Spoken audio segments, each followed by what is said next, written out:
लेकिन बड़े गरीब थे। और हमारे प्रभु भी परीक्षा लेते हैं तो अधिकतर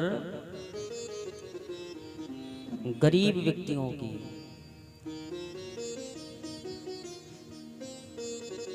नंद बाबा का नाम था द्रोण और यशोदा मैया का नाम था धरा, लेकिन बड़े गरीब थे।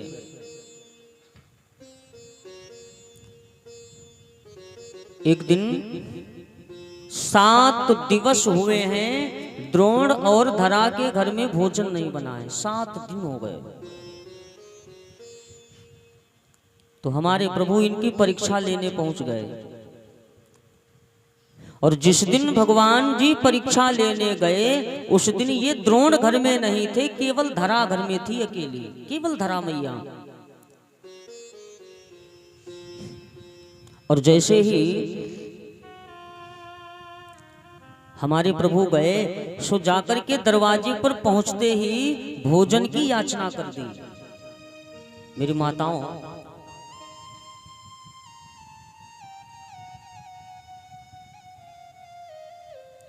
पत्नी जो होती है ना, एक बात पर विचार करिएगा। आप लोग सब घर में रहते हो ना, घर क्या है? जिस घर में आप रहते हो वो घर जो है घर नहीं है। घर क्या है? एक मंदिर है। और मंदिर में कौन रहता है? देवी देवता। तो हमारे घर रूपी मंदिर में देवी देवता कौन है? सास और ससुर जी, और भाइयों के लिए माता और पिता। मंदिर में क्या होता है? पूजा होती है। किसकी? ईश्वर की, देवी देवताओं की। इसी प्रकार हमारा घर जो है वो एक मंदिर है और घर के देवी देवता होते हैं बुजुर्ग। और हमें क्या करना चाहिए उनकी? आप सब लोग करते हैं ना? बहुत मुश्किल होगा कुछ लोगों को छोड़ करके, ये कड़वा सत्य है।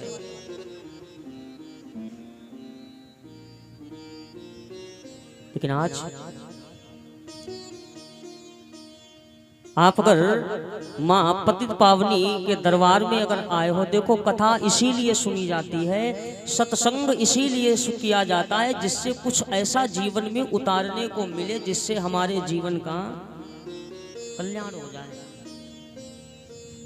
तो हम तो निवेदन यही करेंगे हाथ जोड़ करके, मेरी मैया, जिन माताओं के सास और ससुर जीवित हैं अभी, यहां से आप जाइएगा घर, और घर जाकर के आप उनकी पूजा इसी अनुरूप करिएगा जैसे आप किसी तीर्थ में मंदिर में जाकर के करते हो। और ये वादा है,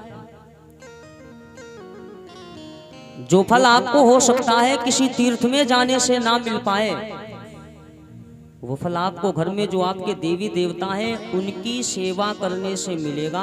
और हमारी बात पर अगर भरोसा ना होता हो तो आप 6 महीने करके देख लेना, केवल 6 महीने, परिवर्तन होगा। लेकिन करना उसी श्रद्धा से है जिस श्रद्धा से देवी देवताओं की पूजा की जाती है। केवल फॉर्मेलिटी अदा नहीं करनी है, क्योंकि उनका दिया हुआ वरदान कभी खाली नहीं होता है। क्योंकि जानते हो, हम आप सब लोग एक बात कहा करते हैं कि परमात्मा कहाँ है? आत्मा में। आत्मा में परमात्मा है, ये हम आप सब जानते हैं। तो जब हम किसी की सेवा करेंगे तो आशीर्वाद कौन देगा? परमात्मा। लेकिन ये संभव तब है ना जब हम आप करेंगे और विश्वास के साथ। और मेरी मैया, उस घर में आपका दर्जा क्या होता है? पत्नी को क्या कहते हैं? पत्नी के नाम के पहले एक शब्द लगाया जाता है धर्म। धर्म पत्नी ही तो कहते हैं। तो पत्नी है धर्मो।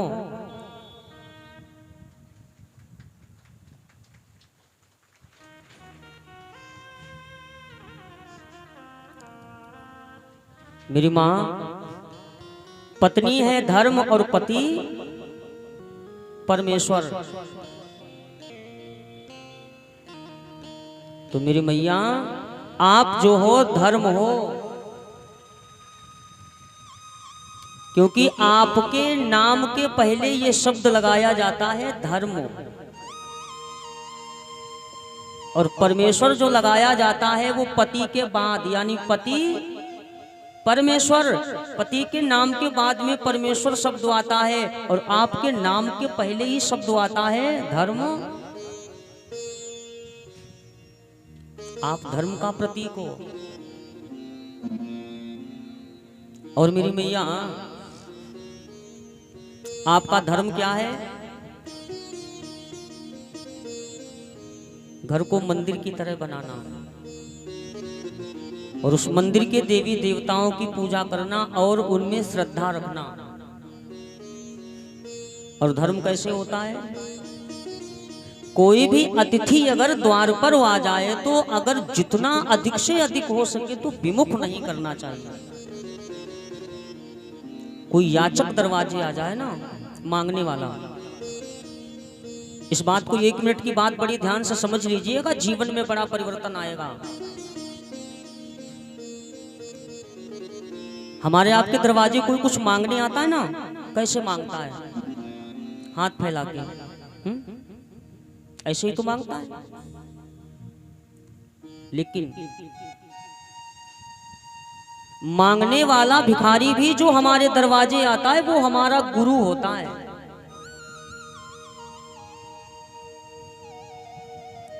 और गुरु एक नहीं हो सकता है जीवन में।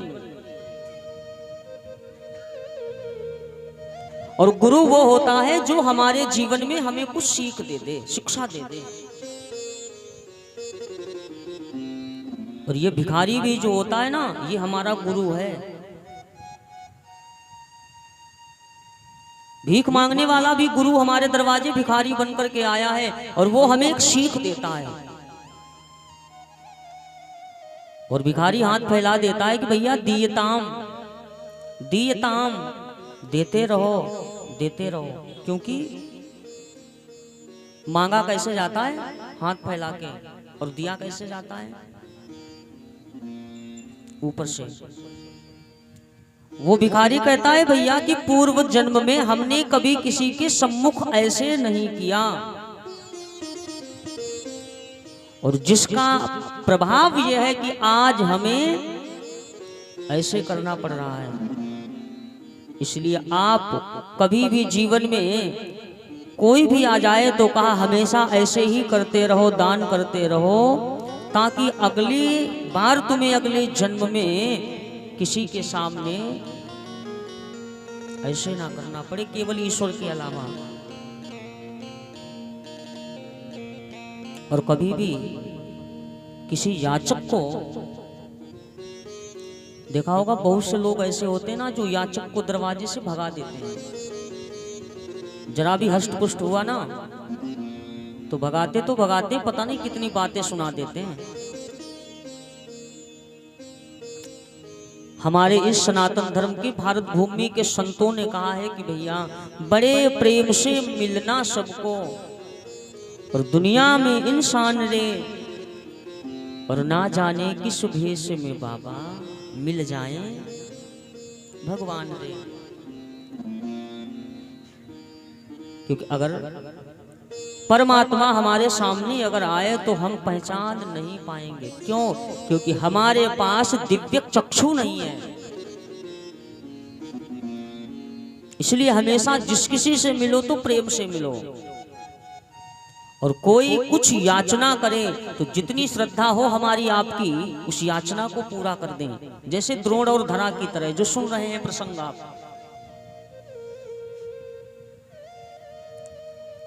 तो निवेदन कर रहे थे, द्रोण उस समय घर में नहीं है, केवल धरा मैया के लिए है घर में। और हमारे प्रभु एक संत के स्वरूप में आए और आकर के धरा मैया से भिक्षा मांगी।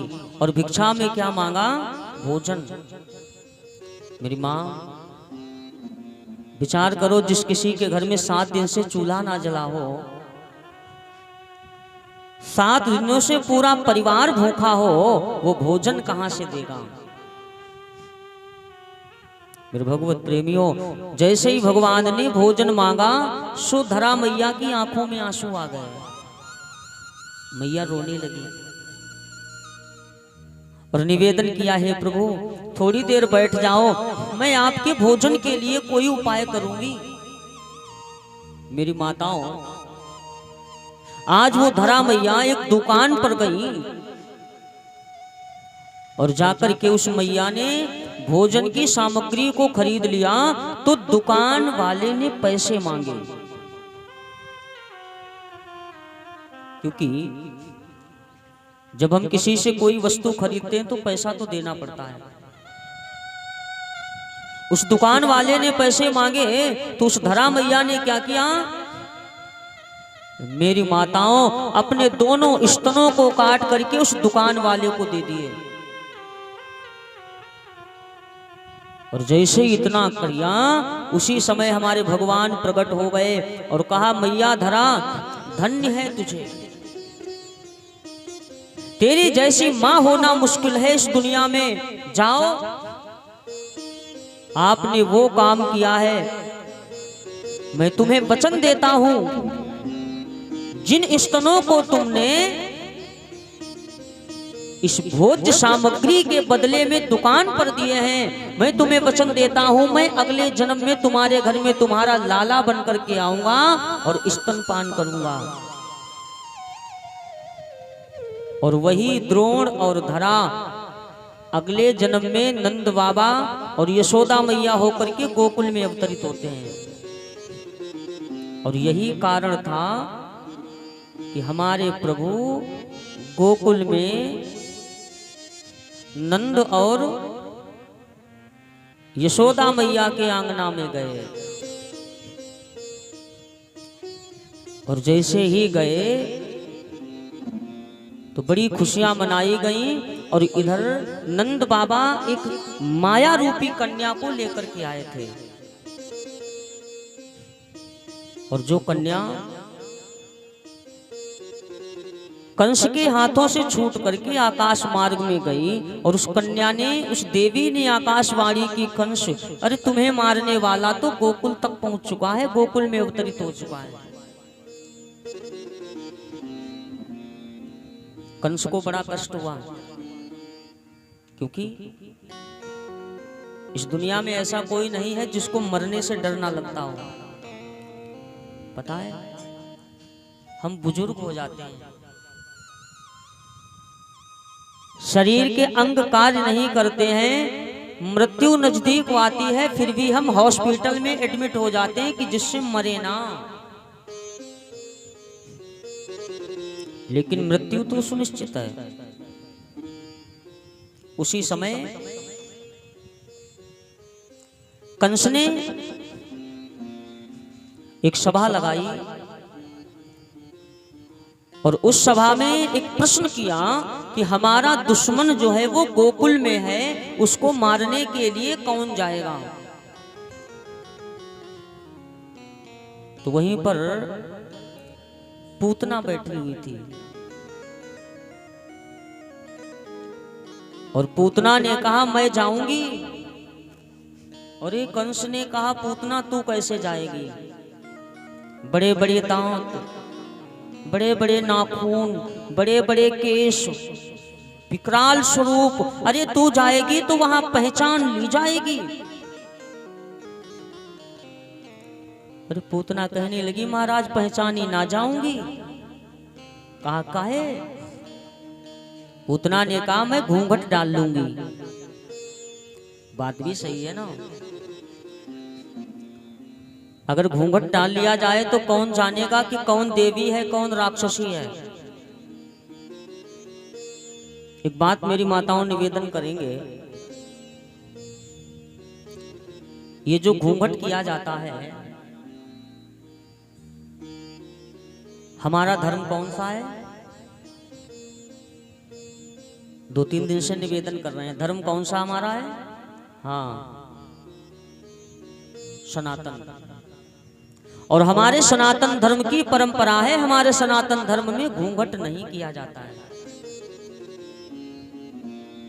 जानकी मैया ने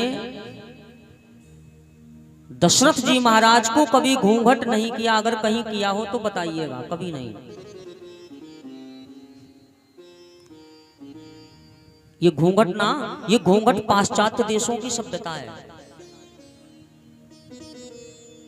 हमारे सनातन धर्म में माताएं घूंघट नहीं, हमारे यहाँ तो पर्दा किया जाता है। और पर्दा काहे का होता है? लज्जा का, शर्म का, हया का। यानी हमें अपने अंदर लज्जा बना करके रखनी चाहिए। सबसे बड़ा तो घूंघट यही है, यही पर्दा है। और लज्जा तो पता लगा है नहीं, और घूंघट 5 हाथ का है। सासू अम्मा ने पानी मांगा तो जिस गिलास से मांगा कहो वो ही फिका करके मार दे। काहे का घूंघट? हमारे यहाँ सनातन धर्म ने तो माताओं के लिए पर्दा कहा गया। और घूंघट कितना होता है? मेरी माँ मस्तक पर जो बिंदी लगाती है ना, कहते हैं कि इस बिंदी के ऊपर कभी भी किसी भी पर पुरुष की दृष्टि नहीं पड़नी चाहिए। इतना पर्दा है। सो पूतना कहने लगी मैं जाऊंगी, और पूतना ने अपने स्तनों में हलाहल महाराज कालकूट नामक विष लगा लिया, और कालकूट विष लगा करके प्रभु को मारने चल पड़ी है। और चलते चलते जाकर के पहुंची है गोकुल में, और जहां खुशियां मनाई जा रही हैं लल्ला के जन्मोत्सव की। और जैसे ही पूतना जाकर के पहुंची तो पूतना को किसी ने पहचान नहीं पाया कि ये है कौन। अरे यशोदा मैया ने जानी है किसी सखी आली की सहेली होगी, और ग्वालिनी ने जाना ये किसी कार्य के बस यशोदा मैया की सखी आई होगी। सो अब बधाइयां बज रही हैं। और एक नियम होता है ना मेरी मैया, अगर कोई मैया अपनी गोदी में अपने लल्ला को खिला रही हो ना, तो सामने वाली मैया अगर तारीफ कर दे थोड़ी, अरे मैया हाँ वो आली तेरा लाला तो बड़ो सुंदर है, बड़ो नीको है। ये तारीफ सुनकर के मैया क्या करती है? अपने लल्ला को उठा करके उन्हीं की गोदी में डाल देती है। लो तुम भी खिला लो। और सो पूतना की गोदी में डालो, और पूतना बधाइयां देने लगी हो यशोदा मैया कि लल्ला की सुनी के मैं आई, यशोदा मैया दे दे बधाई। लल्ला की सुनी के मैं आई, यशोदा मैया दे दे बधाई।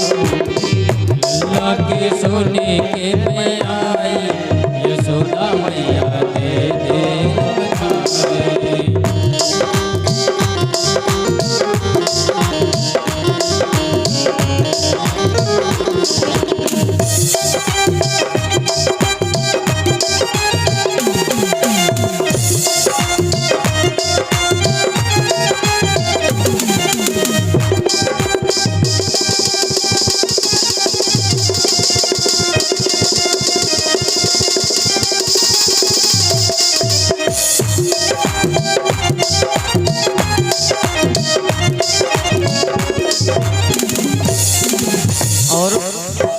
दे दे बधाई मैया दे दे बधाई, दे दे बधाई मैया दे दे बधाई।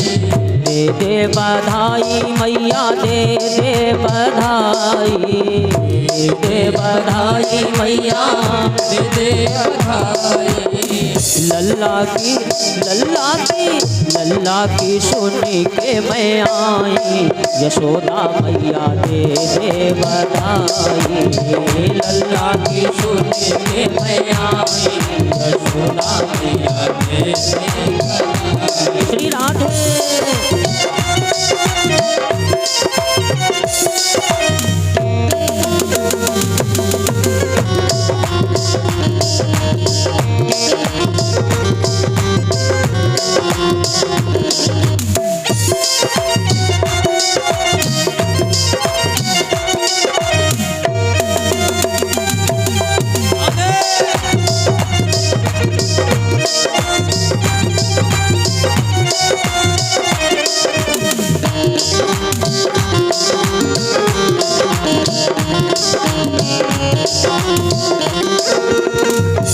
दे बधाई मैया दे बधाई, दे बधाई मैया दे बधाई।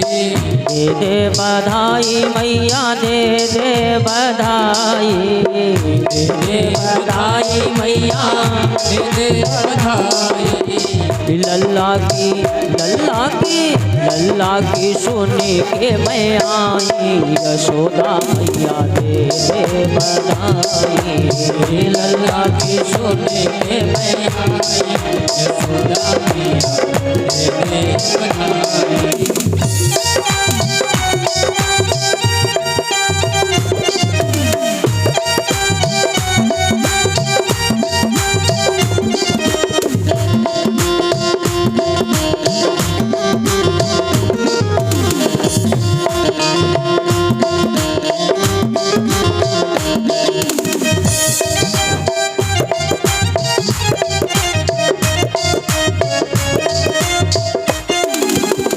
और हीरा भी दे मैया मोती भी दे, हीरा भी दे मैया मोती भी दे।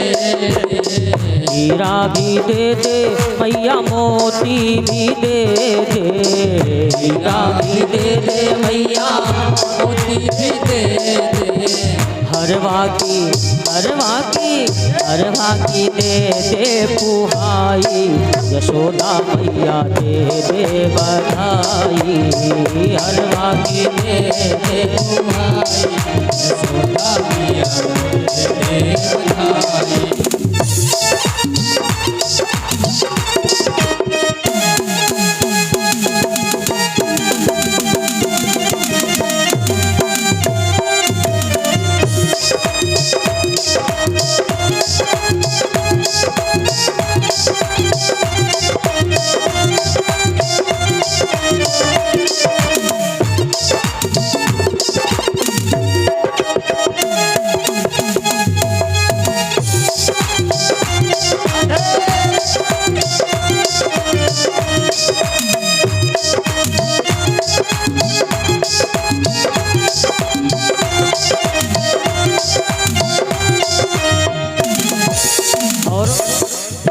साड़ी भी दे मैया चुनरी भी दे, साड़ी भी दे मैया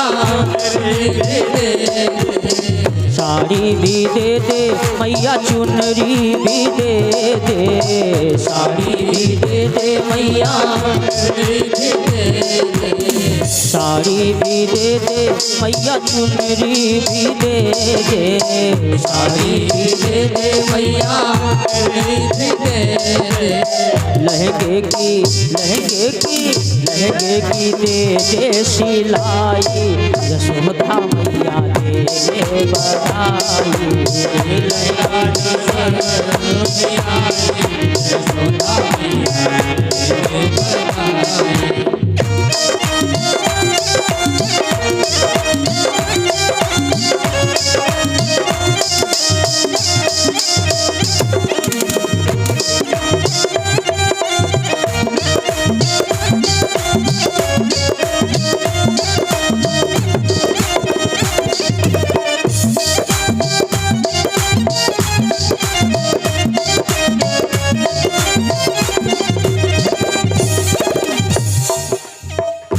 दे बधाई मैया दे बधाई, दे बधाई मैया दे बधाई, दे बधाई मैया दे बधाई, दे बधाई मैया दे बधाई।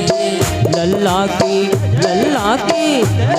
की सुन के मैं आई, यशोदा मैया दे बधाई, लल्ला के सुन के मैं आई, यशोदा मैया दे बधाई।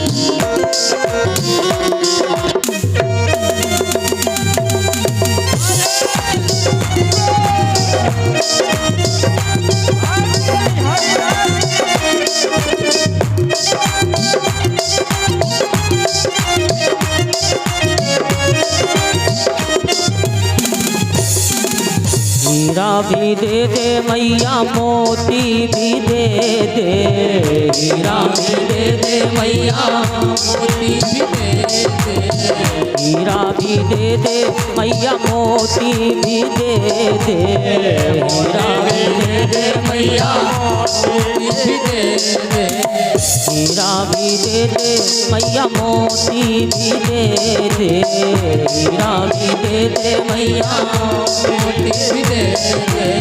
हरवा की दे बुहाई, यशोदा मैया दे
दे बधाई मैया दे बधाई, दे बधाई मैया दे बधाई, दे बधाई मैया दे बधाई, दे बधाई मैया दे बधाई।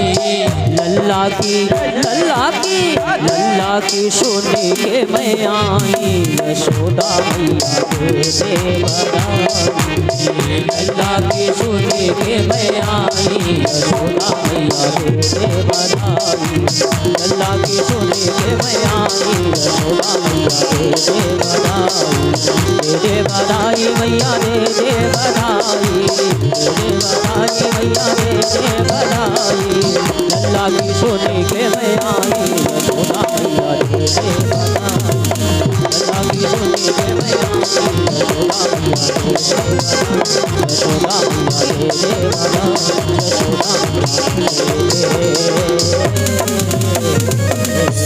बोलिए बांके बिहारी सरकार की। तो निवेदन कर रहे थे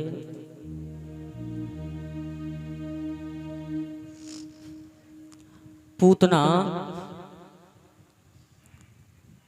यशोदा मैया के आंगना में लल्ला को गोदी में लय भय और बड़ी बधाइयां दी।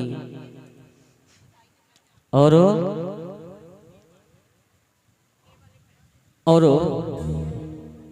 जैसे ही जाकर के अब तो पूतना लल्ला को गोदी में ले बैठी और यशोदा मैया घर के कामकाज में लग गई। और जैसे ही घर के कामकाज में लगी सो पूतना को मौका मिल गया। और जैसे ही पूतना को मौका मिलो सो लल्ला को गोदी में उठाओ और लेकर के नगर के बाहर निकल पड़ी। और नगर के बाहर जाकर के स्तन खोल करके प्रभु के मुख में रखने लगी। देखो यहाँ पर थोड़ी बड़ी विचित्र कथा है और इसको बड़ी ध्यान से समझ लीजिए।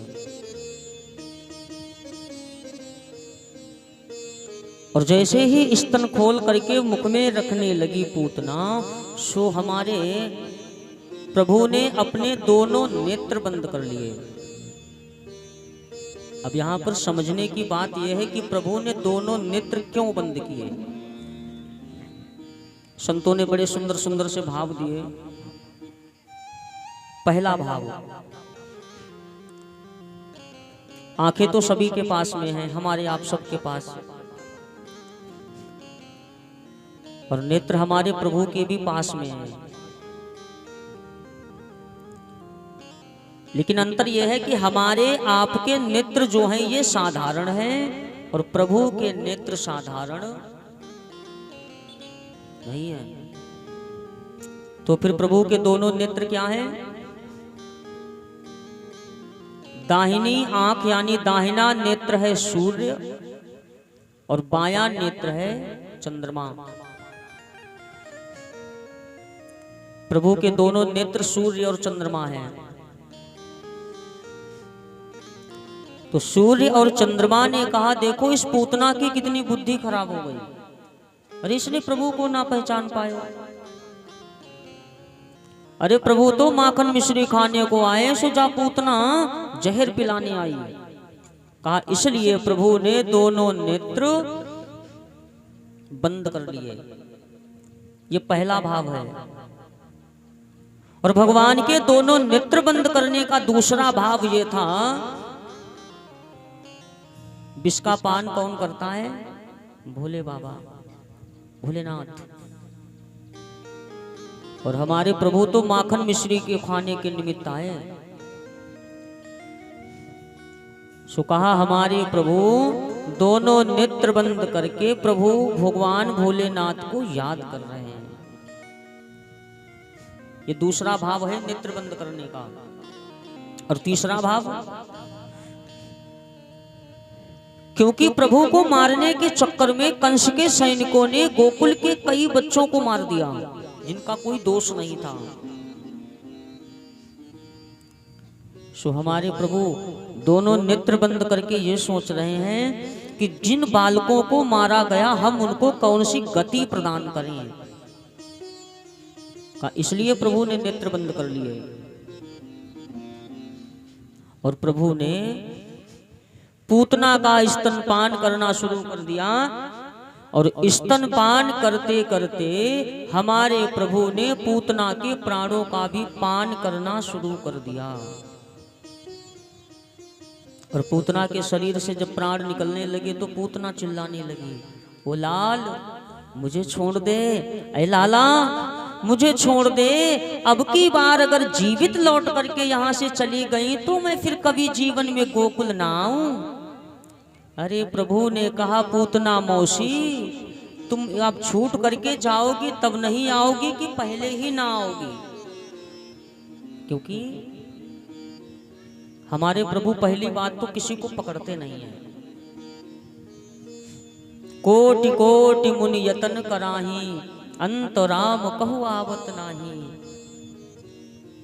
पहली बात तो हमारे प्रभु किसी को पकड़ते नहीं है और जिसे पकड़ लेते हैं फिर उसे कभी छोड़ते नहीं हैं। तो प्रभु ने कहा, वो पूतना मौसी, तुम बड़ी मुश्किल में पकड़ में आई हो, अब ना छूटने वाली। प्रभु ने पूतना का स्तनपान करते करते जब प्राणों का पान कर लिया तो कहा, जब पूतना के शरीर से प्राण निकले हैं तो कहा, पूतना प्राण निकलने के बाद जब गिरी है तो कहते हैं 6 कोस की दूरी में गिरी। 6 कोस मतलब 18 किलोमीटर। विचार करो कितनी लंबी चौड़ी रही होगी फिर। और जब 6 कोस में यानी 18 किलोमीटर में गिरी होगी तो कितने लोग तो नीचे दब करके मर गए होंगे, कितने वृक्ष टूट गए होंगे, कितने घर उजड़ गए होंगे। यहां पर 6 कोस का मतलब होता है 6 स्थान। काम, क्रोध, लोभ, मोह, मद, अविद्या। और पूतना किसे कहते हैं? पूतना कहते हैं अविद्या को। और अविद्या का निवास कितने स्थानों पर है? 14 स्थानों पर। कौन कौन से? 5 ज्ञानेंद्रियां, 5 कर्मेंद्रियां, मन, बुद्धि, चित्त और अहंकार। यह 14 स्थान हैं जहां पर पूतना का निवास है। अब तो जैसे ही पूतना गिरी सो यशोदा मैया दौड़ आई और देखा कि लाला तो पूतना के ऊपर खेल रहे हैं। यशोदा मैया ने लल्ला को हृदय से लगा लो, हे भगवान, आज तो तैने मेरी जितनी भी चुटकी जीवन में दान करी सो सहाय कर दी। अच्छा मैया, आप इतनी बड़ी संख्या में बैठी हो, एक बात बताइएगा, चुटकी किसे कहते हैं? करते ना? ये नहीं, अब का तो पता नहीं, लेकिन शायद जितनी दादी की उम्र की बैठी होंगी इनको सबको पता होगा। पहले भोजन बनाया जाता था, भोजन बनाने से पहले आटा चाल लिया जाता था और चालने के बाद गूंथने से पहले एक चुटकी निकाल करके एक पात्र में रख दिया जाता था रोज। और 15 दिन तक जब आप ऐसा करेंगे तो हमें लगता है शायद एक खुराक पूरी हो जाएगी, शायद। और हमारा आपका ऐसा कोई स्थान निवास का नहीं जहां कोई मांगने वाला ना आता हो। और मैया क्या करती थी? उसको उठा करके दान कर देती थी। और एक चीज होती है, आटा गूंथा जाता है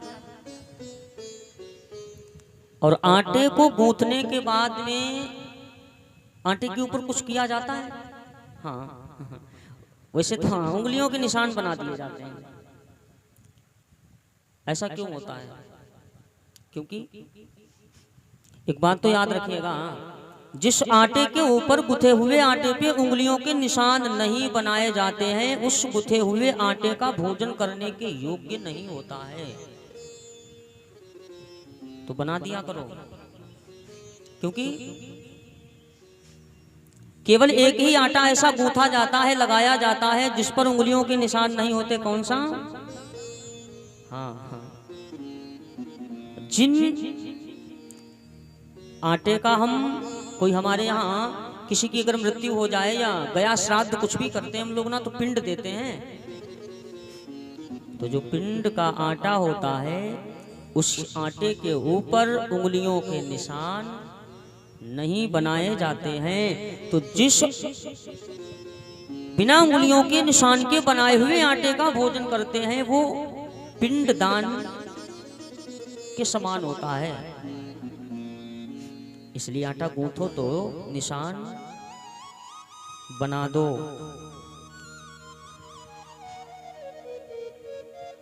यशोदा मैया ने कही, हे प्रभु, आज तो तैने मेरी लल्ला की जान बचा ली। और पहुंच गई कहां? घर में। और लल्ला की नजर उतारने लगी। देखो होता है ना, लगभग सबके घर में छोटे छोटे बच्चे हैं और छोटे छोटे बच्चों को नजर बड़ी जल्दी लगती है, बहुत जल्दी। कहीं जाने की जरूरत नहीं, न किसी तांत्रिक के पास, न किसी झाड़ फूंक करने वाले के पास, कहीं भी जाने की कोई जरूरत नहीं है। करना क्या है, गैया मैया पाल करके रख लो घर में, और गैया मैया की पूंछ पकड़ करके ऊपर से नीचे की ओर उतार दो 7 बार। ये हम वादा करते हैं, नजर सही हो जाएगी। लेकिन गैया मैया को आज के जमाने में तब तक ही पाल करके रखा जाता है जब तक वो दूध देती हैं। दूध देना बंद कर दिया तो छोड़ दिया। एक और फायदा है गैया मैया को पालने का, वास्तु दोष होता है ना जिनके घरों में, वास्तु दोष, हमारा आपका जो मकान बनता है ये वास्तु के मुताबिक, जहां स्नान गृह होना चाहिए वहां स्नान गृह बनाया जाए, जहां शयन कक्ष होना चाहिए वहां शयन कक्ष बनाया जाए। और हम क्या करते हैं, जहां शयन कक्ष होना चाहिए वहां स्नान गृह बना देते हैं, और जहां स्नान गृह होना चाहिए वहां पूजा गृह बना देते हैं। यही वास्तु दोष है। तो जिनके यहाँ ऐसी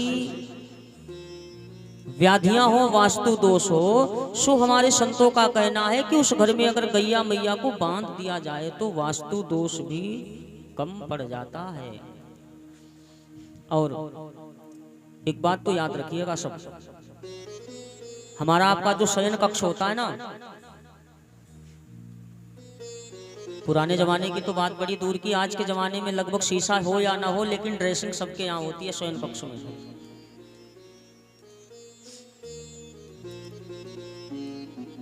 जो पलंग होता है ना जिस पर हम विश्राम करते हैं, उस शयन कक्ष में जिसमें आप विश्राम करते हैं उसमें शीशा जो आप लगाते हैं ना चेहरा देखने के लिए, उसको आप ऐसे लगाओ कि उस शीशे में आपका पलंग जो है वो दिखाई नहीं देना चाहिए। उसको ऐसी दिशा में लगाओ कि आपका पलंग ना दिखाई पड़े। ये सब वास्तु दोष है। और कभी भी एक काम तो और कभी नहीं करना चाहिए, जो सीढ़ियां होती हैं छत पे चढ़ने के लिए, उन सीढ़ियों के नीचे कभी भी स्नान गृह और पूजा गृह नहीं बनाना चाहिए। ये भी वास्तु दोष का प्रतीक है। और हमें लगता है लगभग घरों में लगभग 50% हमने कई घरों में देखा है, क्योंकि ये इंसान बड़ा होशियार होता है, सोचता है भैया इतनी जगह काहे को छोड़ दें, इसका भी सदुपयोग कर लो। और हम क्या करते हैं, उसके नीचे स्नान गृह बना देते हैं। कभी मत करिएगा। भंडार गृह बना दो, आपके घर की जितनी भी अनावश्यक वस्तुएं हैं वो रखने के लिए बना दो, लेकिन पूजा गृह और स्नान गृह और अन्न का भंडारण, ये 3 वस्तुएं कभी भी सीढ़ी के नीचे नहीं बनानी चाहिए। सो यशोदा मैया ने नजर उतार दी। और हमारे गुरुजी कहा करते हैं कि भैया आज तो नजर उतारने का समय बड़ा निराला है। नजर उतारनी है तो कैसे, आधा किलो मिर्चे ले लिए सूखे वाले, आधा किलो नमक ले लियो और 2-4 बार उतार करके किसमें चूल्हे में डाल दो। और पता लगा पड़ोसी को श्वास की बीमारी है, खांसी आ रही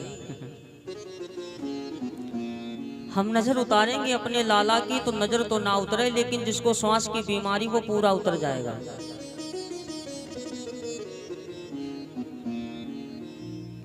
सो कहा नजर उतारो तो भैया गैया मैया पाल लो। और गैया मैया को पालने के कितने फायदे हैं ये तो हमने पूर्व की कथा में बताया, और एक फायदा आप लोग आज और सुन लो। देखो, अगर आप मानते हो तो, और नहीं मानते हो तो उसके लिए कोई वो नहीं। हमारा जीवन नवग्रहों में है। सूर्य, चंद्रमा, मंगल, बुध, गुरु, शुक्र, शनि, राहु, केतु। 9 ग्रहों में हमारा जीवन है और 9 ग्रहों में एक ग्रह है जिनको कहते हैं गुरु यानी कि बृहस्पति, जिसकी जन्म कुंडली में बृहस्पति अरिष्ट होता है, गुरु अरिष्ट होता है। पहली बात तो उसको कई प्रकार की मुसीबतों का सामना करना पड़ता है। जिन मुसीबतों को हम जीवन में कभी नहीं सोचते वो आ जाती हैं। धन की कमी हो जाती है, आपका मान सम्मान कम हो जाएगा, मान सम्मान में वृद्धि नहीं होगी, धन की कमी होगी, मान सम्मान सत्कार में कमी होगी, अनेक प्रकार के रोग और व्याधियों की समस्याओं जो हैं उनका सामना करना पड़ेगा। और जिनके साथ में ऐसा होता है, जिनकी जन्मांक कुंडली में गुरु ग्रह अरिष्ट अगर चल रहा हो, तो आप एक काम कर लीजिए, थोड़ा सा आटा हल्दी डाल करके, चना, मुनक्के, गुड़ रख करके, लोई बना करके, लगभग खिलाते तो आप होंगे, लेकिन खिलाया कैसे जाता है शायद आप उस हिसाब से नहीं खिलाते होंगे।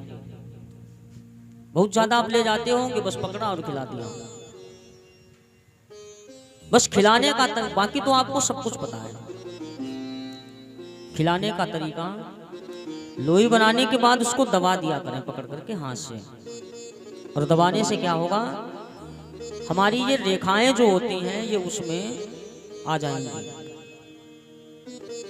और इस प्रकार से गैया मैया को खिलाओ कि गैया मैया की जिह्वा जो है वो आपकी हथेली को स्पर्श कर ले।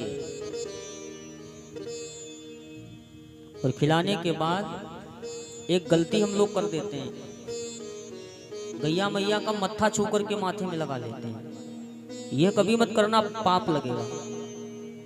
करोगे पुण्य, लेकिन पुण्य की जगह मिलेगा पाप। बहुत से लोगों को देखा, मत्था छुआ सो लगा लिया। शरीर में छुआ कौन सा अंग जाता है? पैर, मत्था नहीं छुआ जाता। तो पैर छुए जाते हैं, सो पैर छुए, और पैर छू करके हाथ जोड़ करके उनसे क्षमा प्रार्थना कर लीजिए। आपका जो गुरु ग्रह अरिष्ट है वो आपको अच्छा फल देने लगेगा। तो गैया मैया को पालना बहुत आवश्यक। अभी तक तो बड़ी बड़ी गैया मैया आकार प्रकार की थी, लेकिन अब हमारे वैज्ञानिकों ने गैया मैया ऐसी बनाई है, ऐसी संशोधन की है, ऐसा शोध किया है, बड़ा छोटा छोटा स्वरूप। आप चाहो तो बिस्तर पे भी उनको लिटा सकते हो, लेकिन बहुत मुश्किल है। टॉमी को, जैकी को,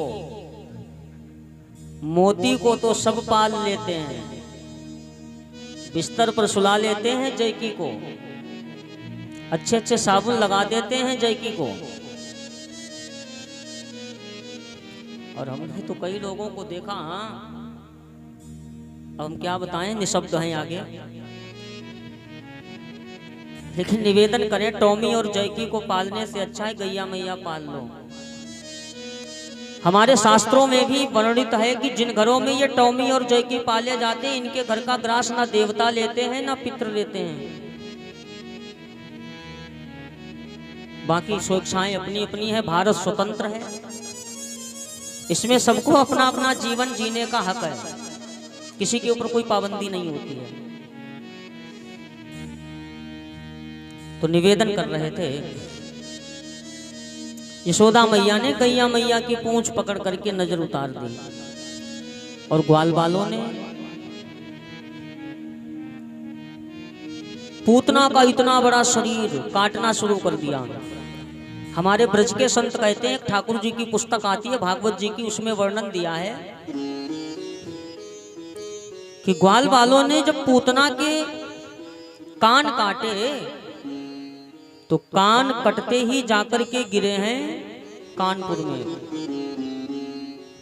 नाक काट ली तो नाक गिरी है नागपुर में। हाथ काटे सो हाथ गिरे हैं हाथरस में, और सिर काटा तो गिरा है जाकर के मुंडासन में। ऐसा ब्रज के संत कहते हैं, ठाकुर जी ने अपनी भागवत में वर्णन किया है। पूतना के शरीर को काट छांट करके जिस समय जलाया गया तो पूतना के शरीर से सुगंध निकली। पूतना तो राक्षसी है, राक्षसी के पास सुगंध वानी चाहिए, दुर्गंध वानी चाहिए। तो फिर पूतना के शरीर से सुगंध काहे को निकली? क्योंकि जिसका स्तनपान भगवान ने स्वयं कर लिया हो, फिर उसके शरीर में तो दुर्गंध आने का कोई कारण ही नहीं है। पूतना के शरीर को काट छांट करके जला दिया। और पूतना का भगवान ने जो स्तनपान किया, इसके भी पीछे एक कारण रहा, क्योंकि ये भी पूर्व जन्म में इस पूतना की ये इच्छा थी कि हम भगवान को स्तनपान कराएं। और हमारे प्रभु तन की जाने मन की जाने, जाने चित्त की चोरी, और ऐसे प्रभु से कहा छिपो है, जाके हाथ में जीवन की डोरी। देखो, हम आप हमारे आपके घर में मिठाई रखी हो ना, और चुरा करके डिब्बा से निकाल लें और 2 रजैया ऊपर से ओढ़ लें और खाने लगे चुप चुप के, तो भैया चना तो है नहीं ये जो आवाज करेगा कटर कटर की। मिठाई का टुकड़ा काटो और मुख में दबाए रखो, अपने आप पिघल जाएगा और निकल जाओ। अब कहो कोई देख नहीं रहा, तो ये बात तो सही है। देखो, हमारे घर में तो कोई नहीं देख रहा, लेकिन एक व्यक्ति है, एक है कोई ऐसा जो देख रहा है, यानी वो परमपिता परमात्मा। 2 रजैया की जगह तो चाहे 20-20 रजैया ओढ़ लो, वो देखता है। पूतना की भी यही इच्छा थी, क्योंकि पूतना जो थी ये पूर्व जन्म में राजा बलि की कन्या थी, जिसका नाम था रत्नमाला। आप लोगों ने सुना होगा पीछे की कथा में, 52 उत्सव जब सुना होगा। और जिस राजा बलि की कन्या का नाम था रत्नमाला, भगवान ने 52 अंगुल का रूप बनाया। और जैसे ही राजा बलि की सभा में प्रवेश किया तो रत्नमाला ने देखा, अरे बड़ा सुंदर सा बालक है, ऐसे बालक को तो गोद में लेकर के खिलाना चाहिए, दुलार करना चाहिए। तो देखो, बालक तो किसी का हो, अगर छोटा सा बालक है तो बड़ी अच्छी तरीके से बढ़िया स्नान इत्यादि कर रखा है, अच्छे अच्छे कपड़े पहन रखे हैं, काजल आजल लगा रखा है,